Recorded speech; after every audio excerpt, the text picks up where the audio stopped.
মহাজন্মাষ্টমী উপলক্ষে পার্পেলে সেল দিয়েছিল, তো সেখান থেকে কিছু মেকআপ প্রোডাক্ট আমি অর্ডার করেছিলাম, সেগুলোরই আনবক্সিং তোমাদের সামনে করব।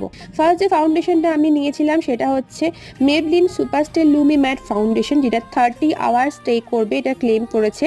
আর এটা আমার সেকেন্ড পারচেস, এটা আমি আগেও একটা ইউজ করেছি। এটা ফুল কাভারেজ ফাউন্ডেশন আর আমার শেড 310, যেটা আমার স্কিন টোনে একদম এক্স্যাক্ট, না লাইট না ডার্ক। নেক্সট হলো মেবলিনের ফিটমি ফাউন্ডেশন 330 শেড, যেটা আমার স্কিন টোনের থেকে অনেকটাই ডার্ক। আমি একটা লাইট ফাউন্ডেশনের সাথে ইউজ করবো বলে এটা নিয়েছি। তারপরে নিয়েছি সুগার কসমেটিক্সের আইব্রো পেন্সিল, যেটা শেড হচ্ছে 04 ডার্ক ব্ল্যাকিশ ব্রাউন। কালারটা খুব সুন্দর, আইব্রোটাকে একদম অথেন্টিক লাগে, আর পেছনে একটা স্পুলি আছে সুন্দর করে ম্যাচ করার জন্য। আর এই লাস্ট মিনি মাস্কারাটা কিন্তু আমি ফ্রি পেয়েছি, মেবলিনে হাইপার কার্ল মাস্কারা। তো এইরকম আনবক্সিং ভিডিও দেখার জন্য কিন্তু ফলো ফর মোর। দেখা হচ্ছে নেক্সট ভিডিও।